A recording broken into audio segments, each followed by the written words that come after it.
கற்பனை செய்து பாருங்க, நீங்க ஒரு நாற்காலியில ரொம்ப அமைதியா உட்கார்ந்திருக்கீங்க.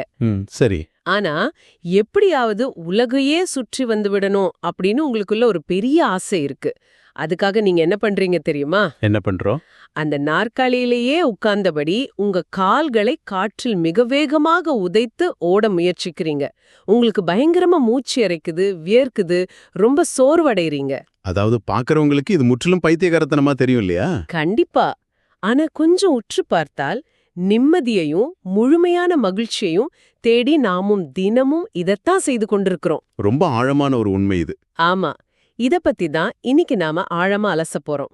ஜெஃப் ஃபாஸ்டர் எழுதிய falling in love with way you are என்ற புத்தகத்தின் குறிப்புகளை தான் இன்னைக்கு நம்ம பார்க்க போறோம். ஓ, ஜெஃப் ஃபாஸ்டர் மிக சிறந்த ஒரு எழுத்தாளர். சரி, இத நாம் விரிவாக பார்ப்போம்.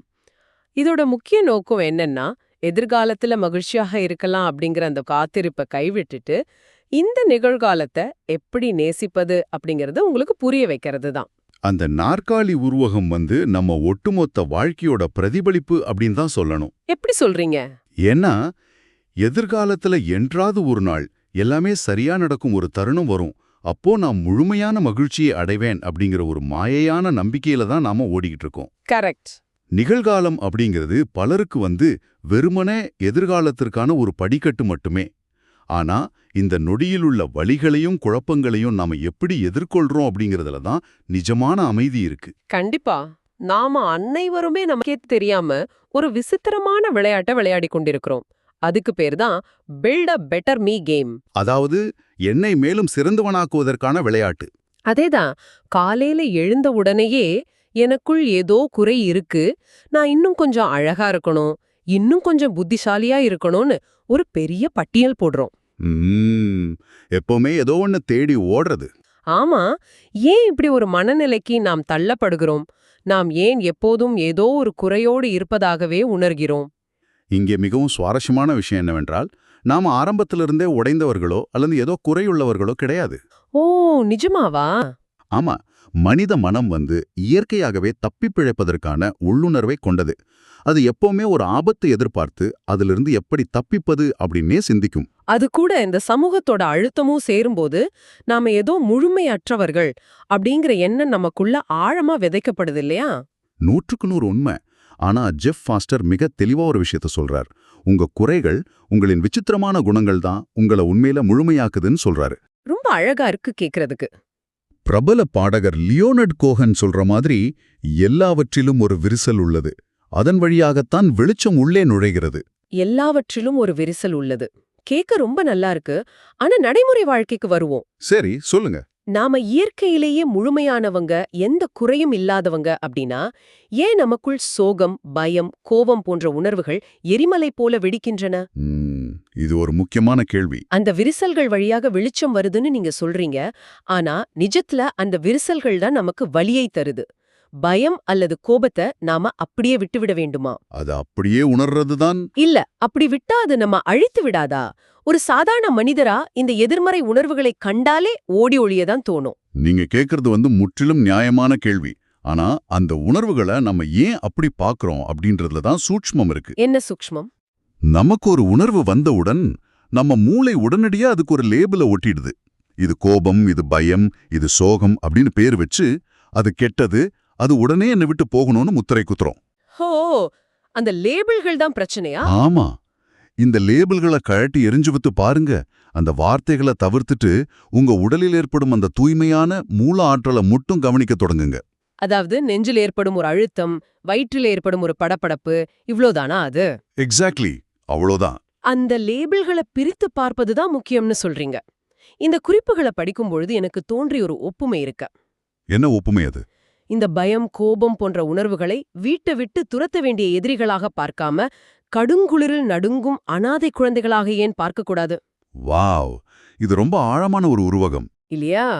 உங்க வீட்டு வாசல்ல ஒரு அனாதை குழந்தை குளிரில் நடுங்கிக் கொண்டிருந்தா கதவை சாத்திட்டு உள்ள போக மாட்டீங்க தானே? கண்டிப்பா மாட்டோம். இந்த குழந்தைங்களும் உங்களை அழிக்க வரல, அவைகள் உங்களின் அகநெருப்பில் சிறிது நேரம் குளிர்காய மட்டுமே விரும்புது. அவைகளுக்கு கதவு திறந்து விடுவது ஒரு அற்புதமான அணுகுமுறை. அந்த அனாதை குழந்தை உருவகத்தை இன்னும் கொஞ்சம் விரிவாக பார்த்தா நாம நம்முடைய சொந்த உணர்வுகளையே எவ்வளோ கொடூரமா நடத்துறோம் அப்படிங்கிறது புரியும். எப்படி சொல்றீங்க? ஜெஃப் ஃபாஸ்டர் இதை விளக்க புத்தகத்துல ஒரு கற்பனை உரையாடலை பதிவு செஞ்சிருக்காரு.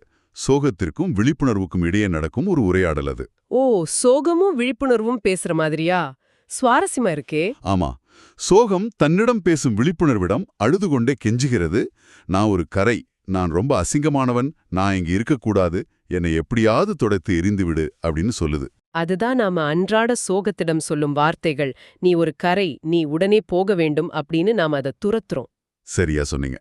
ஆனா அந்த உரையாடல்ல விழிப்புணர்வு என்ன சொல்லுது தெரியுமா? என்ன சொல்லுது? நீ என் கரை அல்ல, நீ என்னுடைய ஒரு அங்கம். உன்னை என்னிடமிருந்து நான் பிரிக்கவே முடியாது. உனக்கான முழு இடமும் என்னிடம் இருக்கு அப்படின்னு அது அரவணைக்கிறது. ஓ, இது ரொம்ப வித்தியாசமான அணுகுமுறையா இருக்கே. ஆமா, சோகம் தன்னை ஒரு பிரச்சனை அப்படின்னு நினைக்குது. ஆனா விழிப்புணர்வோ அதை தன் குழந்தையா ஏற்றுக்கொள்கிறது. ஒரு உணர்வை நாம எதிர்த்து போராடும்போதுதான் அது ஒரு அசுரனாக உருவெடுக்குது. இங்கேதான் விஷயம் மிகவும் சுவாரஸ்யமாகிறது. நமது தற்போதைய சாதாரண உணர்வுகள், அது கோபமாகவோ அல்லது சோகமாகவோ இருந்தாலும் அவற்றை எந்த எதிர்ப்பும் இல்லாமல் அப்படியே ஏற்றுக்கொண்டால் பிறகு நம்முடைய எதிர்கால இலக்குகள் என்னவாகும்? பெரிய கேள்வி இது. குறிப்பா இந்த ஆன்மீக விழிப்புணர்வு போன்ற பெரிய தேடல்களின் நிலை என்ன?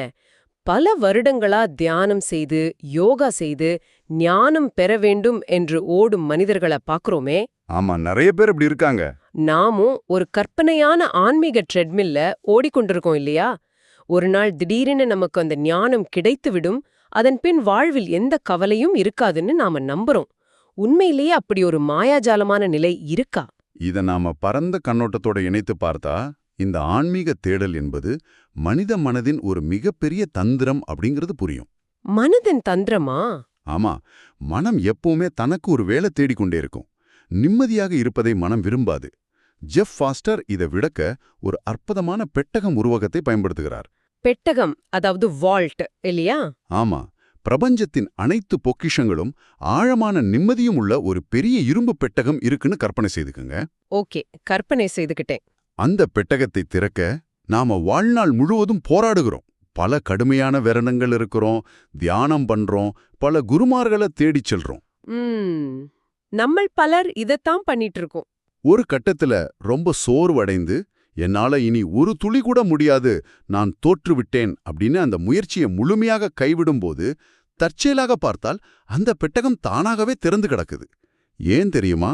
ஒருவேளை அந்த பெட்டகம் பூட்டப்படவே இல்லையா? சரியா புடிச்சிட்டீங்க. இது உண்மையிலேயே மனதை கவரும் ஒரு முரண்பாடுதான். அப்படியென்றால் நாம இவ்வளவு காலம் தேடிய அந்த பெட்டகத்திற்குள் என்னதான் இருக்கு? ஒரு பெரிய ரகசியமா? அந்த பெட்டகத்திற்குள் இருப்பதும் வேறொன்றும் இல்லை, இந்த நிகழ்காலம் மட்டுமே. வெறும் நிகழ்காலம்தானா? ஆமா, உங்க கையில் இருக்கும் தேநீரின் சூடு, ஜன்னலுக்கு வெளியே கேட்கும் பறவையின் சத்தம், உங்க தோளில் உணரும் காற்றில் உள்ள ஈரம், இந்த சாதாரணமான நாம் கடந்து செல்லும் நிகழ்காலம்தான் அந்த பொக்கிஷம். ஆனா நம்ம மனம் இதை ஏத்துக்காதே. அதுதான் பிரச்சனை. நம்முடைய ஈகோ மிகவும் தந்திரமானது. வெறுமனே இந்த நிகழ்காலத்தை உணர்வதுதான் ஞானம் அப்படின்னா ஈகோ அதனை ஒரு அவமானமாக கருதும். நான் இவ்வளவு கஷ்டப்படுகிறேன், இத்தனை புத்தகங்கள் படிக்கிறேன், இதற்கு பேர்தான் ஞானமா அப்படின்னு ஈகோ கேள்வி கேட்கும் இல்லையா? கண்டிப்பா. அது ஒரு சிக்கலான, அடைய முடியாத இலக்கை எதிர்காலத்துல கற்பனை செய்துக்குது. எதிர்காலத்துல எங்கேயோ விழிப்புணர்வு இருக்கிறது என்று தேடுவதே உங்களின் உண்மையான நிகழ்காலத்தை நிராகரிப்பதற்கான ஒரு தப்பித்தல் வழிதான். அப்படியென்றால் வாழ்க்கையில் எந்த பிரச்சனையும் இல்லாமல் எல்லாம் ஒரு நேர்கோட்டில் சரியாக செல்ல வேண்டும் என்று நினைப்பதே ஒரு முட்டாள்தனமா? முற்றிலும் உண்மை. வாழ்க்கை எப்போதுமே ஒரு நேர்த்தியான கட்டமைப்புக்குள் முடிந்து விடுவதில்லை. முழுமையாக தீர்க்கப்படாத வாழ்க்கையை வாழ்வதே உண்மையான சுதந்திரம். அதென்ன முழுமையாக தீர்க்கப்படாத வாழ்க்கை? குளோரியஸ்லி அன்ரிசால்வ்ட் அப்படின்னு சொல்லுவாங்க. உங்களின் எல்லா பிரச்சனைகளுக்கும் விடை கிடைத்து, கடனெல்லாம் அடைந்து, எல்லாம் சரியான பிறகுதான் நீங்கள் நிம்மதியாக இருக்க வேண்டும் என்று காத்திருக்காதீங்க. ஏன்னா அப்படி ஒரு நாள் வரவே வராது. கரெக்டா? அதேதான். பல குழப்பங்களுக்கு நடுவே, விடை தெரியாத பல கேள்விகளுடன், கொஞ்சம் சோகமும் கொஞ்சம் பயமும் கலந்த இந்த தருணத்தை அப்படியே ஏற்றுக்கொண்டு வாழ்வதுதான் அற்புதமான ஆன்மீக நிலை. எனவே இதற்கெல்லாம் என்ன அர்த்தம்? தேநீர் அருந்துவது போலவோ அல்லது சிறு சிறு குழப்பங்கள் வரும்போதோ இந்த நிகழ்காலத்தை ஏற்றுக்கொள்வது எளிதுன்னு வச்சுப்போம். இந்த நண்பருடன் அமர்ந்திருக்கும் போதோ அல்லது ஒருவரை இழந்து தவிக்கும் போதோ உன் நிகழ்காலத்தை நேசின்னு சொல்வது ஒரு பொறுப்பற்ற வார்த்தையா தோணாதா? நாம என்ன செய்யணும்? இது ஒரு மிக முக்கியமான கேள்வியை கொண்டு வருது. தத்துவங்களை நிஜ வாழ்க்கையின் இருண்ட பக்கங்கள்ல சோதித்து பார்ப்பதுதான் அதோட உண்மையான உரைகள். துயரம்னா என்னன்னு முதல்ல நாம புரிஞ்சுக்கணும். துயரம்னா ஒருத்தரை இழப்பது தானே? அது மட்டும் இல்ல, நாம் ஒரு நபரை இழப்பதால் மட்டுமே துயரம் வருவதில்லை. அந்த நபருடன் இணைந்து எதிர்காலத்தை பற்றி நாம் கட்டி எழுப்பிய அத்தனை கனவுகளும் இறந்து போவதால் தான் அந்த அதீத வலி வருது. ஓ, எதிர்காலம் காணாமல் போவதுதான் வலியா? ஆமாம். நாம் எப்படி வாழப் போகிறோம், எங்கு பயணம் செய்ய போகிறோம்னு நாம மனதில் உருவாக்கிய அந்த கற்பனை சித்திரங்கள் கண்முன்னே உடையும் போது ஏற்படும் வலி அது. ஜெஃப் ஃபாஸ்டர் இதை விளக்க 2 நெஞ்சை உருக்கும் கதைகளை பகிர்ந்துக்கிறார். அந்த புத்தகத்துல உள்ள அந்த 2 கதைகளும் என்னை பெரிதும் சிந்திக்க வச்சது. முதல் கதை அவர் ஒரு கவனிப்பாளராக வேலை பார்த்தபோது நடந்த ஒரு சம்பவம். ஆமா, ஒரு முதியவரை கவனிச்சுக்கும் போது நடந்தது. புற்றுநோயால் பாதிக்கப்பட்டு இறக்கும் தருவாயில் இருந்த ஒரு முதியவர் அவர். உடல்நிலை மிகவும் மோசமடைந்து விட்டது. ஒரு நாள் இரவு அந்த முதியவர் தனது படுக்கையில் மலம் கழித்து விடுகிறார். ரொம்ப கஷ்டமான சூழ்நிலை. ஆமா, உடல் வீங்கி போய் பயங்கரமான வலியில துடிக்கிறார். ஃபாஸ்டர் அந்த மலத்தை சுத்தம் செய்து அவரது உடலை துடைக்க வேண்டிய ஒரு இக்கட்டான நிலை. வெளியிருந்து பார்த்தா இது ஒரு மனிதனின் கௌரவம் முற்றிலும் குலைந்து போன ஒரு தருணமாதான் தெரியும். ஆனா அங்க நடந்தது வேற. ஆமா, அங்க நடந்தது முற்றிலும் எதிர்பாராத ஒன்று. அந்த முதியவரும் ஃபாஸ்டரும் அந்த வலியிலும் அசிங்கத்திலும் ஒருவரையொருவர் பார்த்து சிரித்து பேசத் தொடங்கினர். நிஜமாவா? அந்த வலியிலுமா? கால்பந்து பற்றியும் அன்றாடச் செய்திகள் பற்றியும் மிக இயல்பாக உரையாடினர். அந்த ஒருவரின் உயிர் போகும் நேரம் உடல் கழிவுகளால் அசிங்கப்பட்டிருக்கு. ஆனாலும் அங்கு எந்த கௌரவ குறைச்சலும் இல்லை. ஆச்சரியமா இருக்கு. எதிர்காலத்தை பற்றிய எந்த பயமும் இல்லை, கடந்த காலத்தை பற்றிய கவலையும் இல்லை. அங்கே வெறும் தூய்மையான நிகழ்காலம் மட்டுமே இருந்தது. அவர் தனது மரணத்தை ஒரு அற்புதமான கண்ணியத்துடன் எதிர்கொண்டார். இதுதான் உண்மையான ஆன்மீகமா? ஆமா, எந்த சூழ்நிலையிலும் அது எவ்வளவு இருட்டாகவோ அல்லது அருவருப்பாகவோ இருந்தாலும் அந்த சூழ்நிலையோடு முழுமையாக ஒன்றிணைவது. இதை சிந்திக்கும்போது மரணத்தின் வாசல்ல ஒருவரால் நிகழ்காலத்தின் முழுமையை எந்த எதிர்ப்பும் இன்றி உணர முடியும் அப்படின்னா, நாம அன்றாடம் எதிர்கொள்ளும் சின்ன ஈகோ பிரச்சனைகளை நினைத்து எவ்வளவு பயப்படுறோன்னு புரியுது. கண்டிப்பா. சரி, அந்த 2வது கதை தற்கொலை எண்ணம் கொண்ட நண்பரை பற்றியது. அந்த மாதிரி ஒரு நிலையில் இருக்கும் நபரிடம் நாம எப்படி பேச வேண்டும், எப்படி பேசக்கூடாது? ஒரு நண்பர் வாழ்க்கையை முடித்துக்கொள்ள நிக்கிறாருன்னு தெரிஞ்ச உடனே நம்முடைய முதல் ரியாக்ஷன் என்னவா இருக்கும்?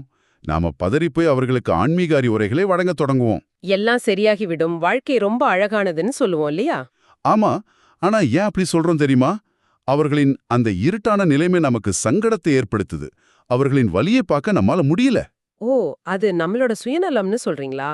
ஆமா, அவனை எப்படியாவது சரி செய்து விட்டால் நாம் நிம்மதியாகி விடலாம் அப்படிங்கிற சுயநலம் தான் அந்த அறிவுரைகளுக்கு பின்னால் இருக்கு. ஃபாஸ்டர் மிக கடுமையாக எச்சரிக்கிறார், அப்படி செய்யாதீங்க அப்படின்னு. அப்படியென்றால் அவர்களுக்கு அறிவுரை கூறாமல் நாம என்ன செய்யணும்? அவர்கள் அப்படியே விட்டு விடுவதா? இல்ல, அவர்களை தனியா விடக்கூடாது. அவர்களின் அந்த வலி நிறைந்த உணர்வுக்கு முழு மதிப்பளிக்க வேண்டும். அவர்களுக்கு அறிவுரை வழங்காமல் அவர்களுடன் வெறுமனே அமைதியாக இருங்கள். அமைதியா இருந்தா போதுமா? அவர்களின் கைகளை பிடித்துக்கொண்டு அந்த இருளில், அந்த தாங்க முடியாத குழப்பத்தில் அவர்களுடன் இணைந்து பயணிக்க தயாராக இருங்க. அவர்கள் உண்மையிலே வாழ்க்கையை அழிக்க நினைக்கல. அப்புறம் எதை அழிக்க நினைக்கிறாங்க? தாங்கள் யார் என்று இதுவரை நம்பிக்கொண்டிருந்த அந்த பொய்யான அடையாளத்தையும் தங்களை சுற்றியுள்ள வலிகளின் சுமையை அழிக்கவே துடிக்கிறாங்க. அவர்கள் மரணத்தை தேடல, ஒரு ஆழமான அமைதியை தேடுறாங்க. இத நம்ம முத்திரை குத்தாம புரிஞ்சிக்கணும் இல்லையா? ஆமா, உன் வழி எனக்கு புரியுது, இந்த நொடியில் நான் உன்னோடு இருக்கிறேன் அப்படிங்கிற அந்த ஆழமான கவனிப்பு மட்டுமே அவங்களுக்கு தேவை. ஒருவரை சரி செய்ய நினைப்பது கூட அவர்களின் தற்போதைய நிலையை நாம நிராகரிக்கிறோம் என்பதன் வெளிப்பாடுதான் அப்படிங்கிறது எவ்வளவு ஆழமான உண்மை. ரொம்ப ஆழமான உண்மை. இந்த முழு தத்துவத்தையும் ஒட்டுமொத்தமா புரிஞ்சிக்கொள்ள நீங்கள் குறிப்பிட்ட அந்த மழையின் தத்துவம் எனக்கு ரொம்ப பிடிச்சிருந்தது. அதாவது ஸ்பிளிஷ் ஸ்பிளாஷ் உருவகம். அத நேயர்களுக்கு விளக்குங்களேன். கட்டாயம். நீங்க மழையில் நனைந்து கொண்டிருக்கிறீங்க அப்படின்னு கற்பனை செய்துக்கோங்க. மழை என்பது ஒட்டுமொத்தமாக ஒரு பெரிய தண்ணீர் தொட்டியைப் போல ஒரே நேரத்துல உங்க தலை மீது கொட்டுவதில்லை. ஆமா, துளி துளியாகவே விழும். ஸ்பிளிஷ் ஸ்பிளாஷ் அப்படின்னு விழும். நாம மழையில் நனையும் போது முதல் துளி விழுகிறது, பின் 2வது துளி, அதன் பின் 3வது துளி. ஆனால் நம்ம மனது என்ன செய்யுது? என்ன செய்யுது? கடந்த காலத்தில் விழுந்த குளிர்ந்த துளிகளின் நடுக்கத்தையும் நினைவில் வச்சுக்குது. அதே நேரம் எதிர்காலத்தில் வரப்போகும் பெருமழையையும் கற்பனை செய்து அதற்காகவும் சேர்ந்து பயப்படுது. ஓ, இதுதான் வலிய பல மடங்கா மாத்துதா? ஆமா, கடந்த காலத் துளிகளின் நினைவும் எதிர்காலத் துளிகளின் பயமுமே அந்த ஒற்றை துளியின் யதார்த்தத்தை மறைத்து விடுது. இந்த நொடியில் உங்கள் மீது விழும் அந்த ஒற்றை துளியை மட்டும் முழுமையாக உணர்வதுதான் நிம்மதி. இந்த மழையோட தத்துவத்தை அப்படியே நம்ம அன்றாட வாழ்க்கையோட இணைத்து பாருங்க. நீங்க ஆபீஸ் போக காலையில டிராஃபிக்ல சிக்கி கொள்றீங்க, வண்டி நகரவே இல்ல. உங்களோட கோபக்கார பாஸ் உங்களுக்கு அனுப்ப போகும் இமெயில நினைச்சு இப்போதே உங்களுக்கு பதற்றம் தொற்றிக் கொள்கிறது. நீங்க இப்போது எதிர்கால மழைத்துளிகளுக்காக நனைந்து கொண்டிருக்கிறீங்க. அதே நேரம் நேற்றைய மீட்டிங்கில் நடந்த அவமானமும் நினைவுக்கு வரும். ஆமா, அது கடந்த காலம் மழைத்துளிகள். ஆனால் நிஜத்தில் நீங்கள் இப்போது என்ன செய்து கொண்டிருக்கிறீர்கள்? உங்கள் காரின் ஸ்டியரிங் வீலை பிடித்துக்கொண்டு ஒரு இடத்தில் அமர்ந்திருக்கிறீர்கள், அவ்வளவுதான்.